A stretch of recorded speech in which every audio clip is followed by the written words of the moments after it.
30 taon na ang nakalipas noong 2017, nalaman ng sangkatauhan na isang grupo ng mga matataas na Nazi ang naninirahan sa madilim na bahagi ng buwan. Lihim silang ipinadala sa buwan noong World War II kung saan sila tuluyan ng nakalimutan sa buwan.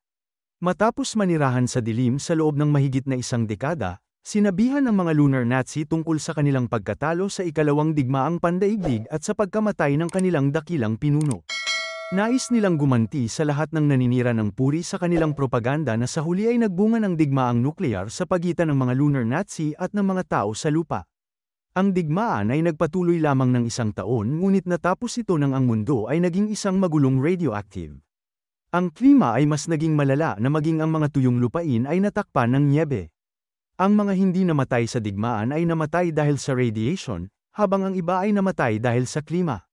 Sa ganitong mga kondisyon, ang natitirang ilang libong tao na nakaligtas ay nakahanap ng paraan upang mapanatiling nabubuhay sa parehong kampo sa buwan kung saan nakatira ang mga Nazi bago mangyari ang digmaan.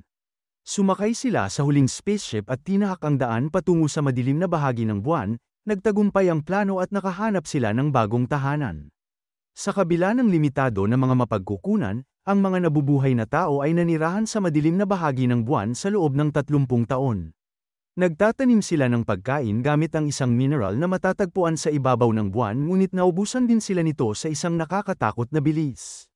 Bukod dito, ang madalas at napaka-agresibong mga lindol sa buwan ay naglalagay sa buhay ng mga residente sa malaking panganib. Ang pinuno ng mga tao sa buwan ay isang babaeng nagngangalang Julia na ginagawa ang kanyang makakaya upang mapanatili ang mga mapagkukunan para sa kanyang mga tao. Ngunit sa kanyang pagtanda, ang responsibilidad ay napunta sa kanyang anak na si Obi. Tulad ng anumang malaimpyerno na sitwasyon, mayroong isang solong komunidad na nabubuhay pa rin sa isang mas mahusay na buhay kaysa sa iba. Sila ay isang maliit na grupo ng mga dating nakatira sa buwan na Nazi na kasalukuyang mga lubos na nahuhumaling sa teknolohiya. Sinasamba nila si Steve Jobs at iniisip na ang sinumang magbago ng kanilang mga setting sa cellphone mula sa default ay dapat magdusa ng isang nakakakilabot na kamatayan. Ang kanilang pinuno ay isang lalaking nagngangalang Donald na tinatapos ang buhay ng mga taong sumusuway sa kanilang mga alituntunin sa pamamagitan ng isang mobile application na nagpapasabog sa kanila. Si Obi at Julia ay labis na hindi nagugustuhan si Donald at ang kanyang grupo ngunit nag-aatubili silang kalabanin ang mga ito. Isang araw ay napansin ni Julia at ng kanyang mga konsehal ang isang kakaibang spacecraft na papalapit sa kanilang kampo mula sa ibabaw ng lupa. Laking gulat nila nang matuklasan na may isang taong nabubuhay sa lupa sa lahat ng taon na nagdaan at mas nagulat sila dahil ang mga tao sa lupa ay nakagawa ng isang gumaganang spaceship. Gusto ni Julia na wakasan ang buong sasakyan at patayin ang sinumang nasa loob dahil noong huling nagkita ang mga lunar Nazi at mga tao sa mundo, hindi naging maganda ang resulta. Gayunpaman, sumalungat si Obi sa buong konseho at nagpasimula ng pagsira sa sistema para hindi maatake ng kanyang ina ang alien spaceship.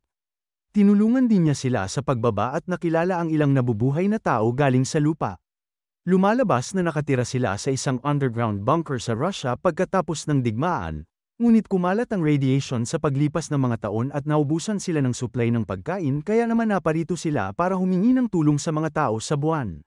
Nais malaman ni Obi kung paano nalaman ng mga tao sa lupa ang tungkol sa kampo na nasa buwan, ngunit walang sino man ang sumagot. Ang pinuno ng tao sa mundo ay si Sasha at siya rin ang engineer na gumawa ng barko. Siya ay natutuwa na sa wakas ay nagkaroon na sila ng bagong tahanan hanggang sa ihayag ni Julia na ang buwan ay walang sapat na mapagkukunan upang maibigay sa kanila. Kailangan nila ng mapagkukunan ng maraming enerhiya kung gusto nilang magpatuloy sa pamumuhay sa buwan na halos imposibleng mangyari sa limitadong panahon.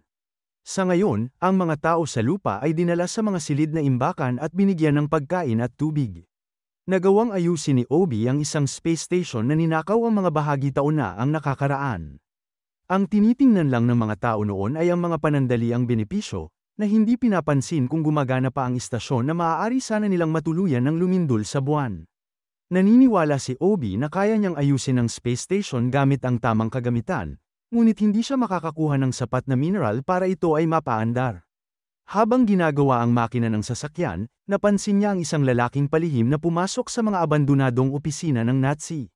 Sinundan niya ito ngunit nagulat siya nang pinatumba siya ng lalaki, at nang magising siya ay natagpuan niya ang kanyang sarili sa lumang opisina ng dating pinuno. Ang lalaki ay isa sa mga taong galing sa lupa kanina, at nang tanungin kung ano ang gusto niya ay ibinunyag niya na siya ay walang iba kundi ang dating pinuno ng buwan at ang commander ng hukbong Nazi sa ikatlong digmaang pandaigdig. Nagulat si Obi dahil hindi man lang ito tumanda simula noong digmaan. Nais sabihin ni Obi sa kanyang ina ang tungkol sa presensya niya at agad siyang patayin, ngunit may sinabi sa kanya ang matandang pinuno na isang bagay na hindi niya maaaring tanggihan. Sinabi nito na mayroong isang mahiwagang sangkap na magliligtas sa kanyang may sakit na ina, at upang patunayan ang kanyang sarili ay pinutol ng matandang pinuno ang isa sa kanyang mga daliri na nakakagulat na muling nabuo sa isang iglap. Nagpasya si Obi na bigyan siya ng pagkakataon at dinala ang mala-tsokolate na mahiwagang pagkain sa kanyang ina.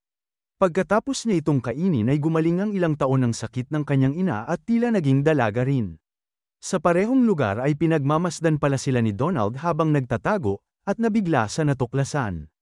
Pagkatapos ay bumalik si Obi sa matandang pinuno at hiniling sa kanya na ipaliwanag kung ano ang nangyayari. Nagsimula ang matanda sa pamamagitan ng pagsisiwalat na siya ay isang alien reptile species na tinatawag na Vrys. Noong unang panahon noong nabubuhay pa ang mga dinosaur, siya at ang kanyang kapatid na si Hitler, at marami pang kauri nila ay bumaba sa lupa.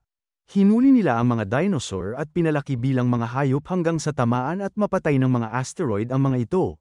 Ngunit ang mga Vril ay hindi nawalan ng pag-asa at patuloy na namuhay bilang ang tanging makatwirang mga naninirahan sa mundo. Pagkatapos isang araw, nagpa siya ang lunar matandang pinuno na magsagawa ng isang maliit na eksperimento sa kanyang mga alagang unggoy na sina Adan at Eva. Ang mga Vril ay nabubuhay sa espesyal na nectar na tinatawag na Vrilya na siyang pinagmumula ng kanilang mahabang buhay at mga kapangyarihan sa pagbabagong buhay. Binigyan niya sina Adan at Eva ng nectar na ito at ang kanilang ebolusyon ay pinabilis na nagresulta sa pagkakaroon ng modernong mga tao. Kasunod ng kanilang hitsura, ang mga Vril ay nagbalat kayo bilang mga tao at patuloy na naninirahan kasama nila. Pagkaraan ng ilang libong taon, naganap ang digmaan at naubos ang mga tao sa ibabaw ng lupa. Natuto si Vrys ng kanilang leksyon at nangakong hindi na muling magkakamali na muling buhayin ang mga tao. Ang kapatid ng matandang pinuno na si Hitler ay ang pinuno ng mga Vril at napupuot siya sa mga tao. Ang matandang pinuno naman ay gustong tumulong sa mga tao ngunit higit pa riyan ay kinasusuklaman niya ang kanyang kapatid at gusto niyang gawing impyerno ang kanyang buhay, kaya naman handa siyang tulungan si Obi at ang sangkatauhan laban sa mga Vril. Hindi pa rin maintindihan ni Obi ang buong kwento at nagtanong kung saan nakatira ang mga Vril, pagkatapos ay ipinahayag niya na sila ay naninirahan sa loob ng lupa na tila guwang. Ang lugar ay may alternatibo para sa araw na pinapagana ng isang garapon ng Vrilya. Kung madadala ni Obi ang garapon sa buwan, mapapagana nila ang istasyon ng kalawakan at patuloy na mamumuhay sa orbit ng mundo na malayo sa mga lindol sa buwan at sa mga panganib na dala nito. Ang enerhiya na maibibigay nito ay makakatulong din sa kanila na magtanim ng mga pananim na walang limitasyon, na ginagawa itong tanging paraan upang mabuhay ang sangkatauhan. Hindi nag-aksaya ng oras si Obi bago humingi ng tulong kay Sasha dahil maaari niyang mapaandar ang kanyang spaceship pabalik sa lupa. Kasama nila ang isang pambansang gwardya na nagngangalang Malcolm at ang huli ay si Donald at ang kanyang grupo na nagpumilit na sumama. Si Obi ay may isang mapa na ibinigay ng matandang pinuno at ang kanyang putol na daliri na sa tingin niya ay makakatulong sa kanya sa isang punto. Sa sumunod na eksena, ang sasakyan ni Sasha ay pumasok sa atmosfera ng lupa. Pinili nila ang isang random na lugar bago lumapag, saka perpektong nakapasok sa kalagitnaan ng mundo. Ang sasakyan ay bumagsak ng walang anumang matinding pinsala at sa wakas ay nakita ng grupo ang magandang panloob na lupa. Kung matatalo nila ang mga Vril ay maaaring makuha ng mga tao ang kanilang planeta ngunit tila hindi sila sapat na matalino upang isipin ang posibilidad na iyon. Sa ngayon ay gusto lang ni Obi na nakawin ang Vrilya na nagpapagana sa alternatibong araw. Upang makapaglayag sa paligid ng lugar, ginamit nila ang Nokia 3310 ni Sasha. Matapos magambala sa ahas na laro ng ilang sandali, ipinagpatuloy nila ang misyon at pumunta sa isang mas mataong lugar. Pagkatapos ay ipakikilala tayo sa konseho ng mga Vril na binubuo ni Hitler, Mark Zuckerberg, Osama bin Laden, at marami pang iba pang kilalang tao. Naniniwala sila na sila ay naging isang mas mahusay na komunidad pagkatapos mawala ang mga tao. Si Hitler ay mahigpit pa rin gaya ng dati at ipinakain niya sa kanyang mga konsehal ang pangulo nang sinusubukan nitong sumalungat sa kanyang propaganda. Nang makarating sa palengke ng Vril, nagulat si Donald at ang kanyang mga tagasunod dahil namamasyal ang kanilang propetang si Steve Jobs. Binalaan sila ni Obi na layuan ito, ngunit naniniwala silang hinding-hindi sasaktan ni Steve ang kanyang mga tagasunod. Nakagawa sila ng isang hangal na desisyon at hindi nagtagal ay pinagsisihan ito nang pinalibutan sila ng mga gwardya ng Vril.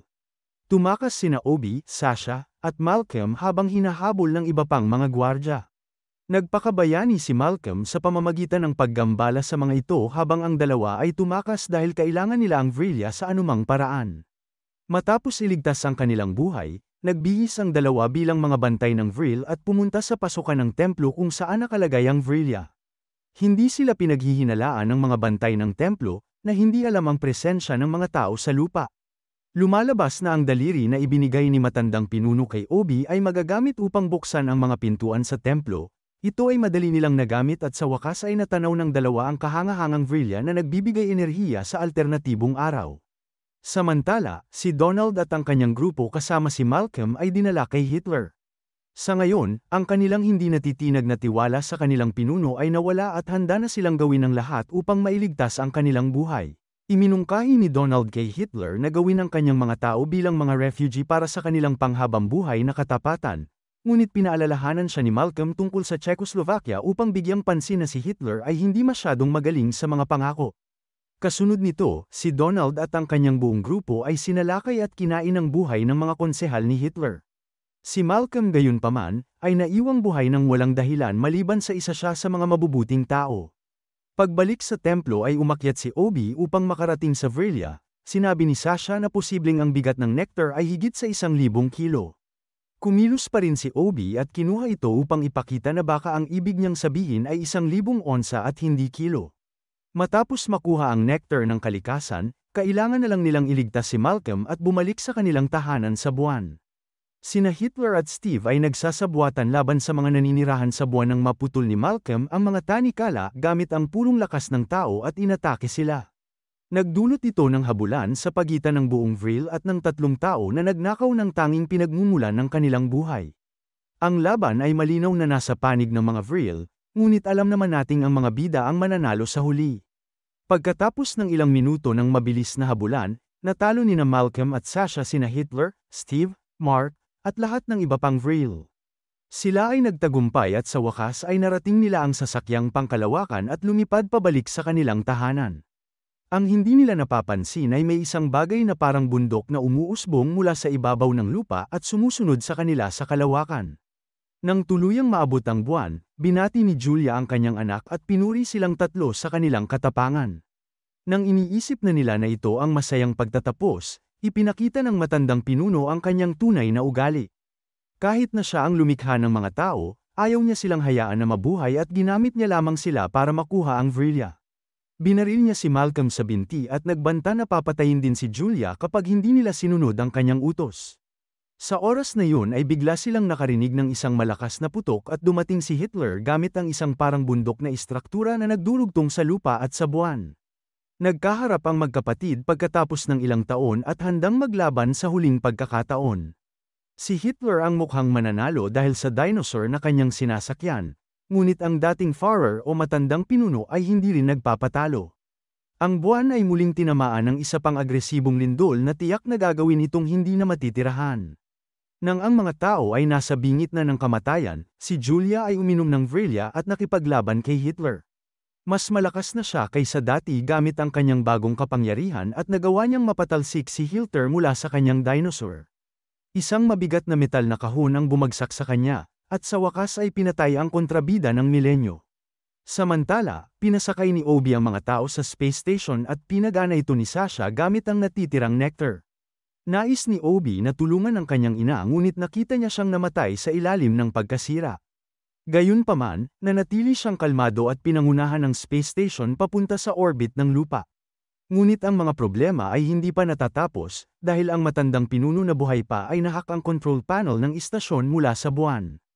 Ilang segundo na lang bago niya ito mapasabog nang magkaroon ng ideya si Obi, ginamit niya ang Nokia cellphone para mapagana ang application ng pagsabog sa cellphone ng matandang pinuno.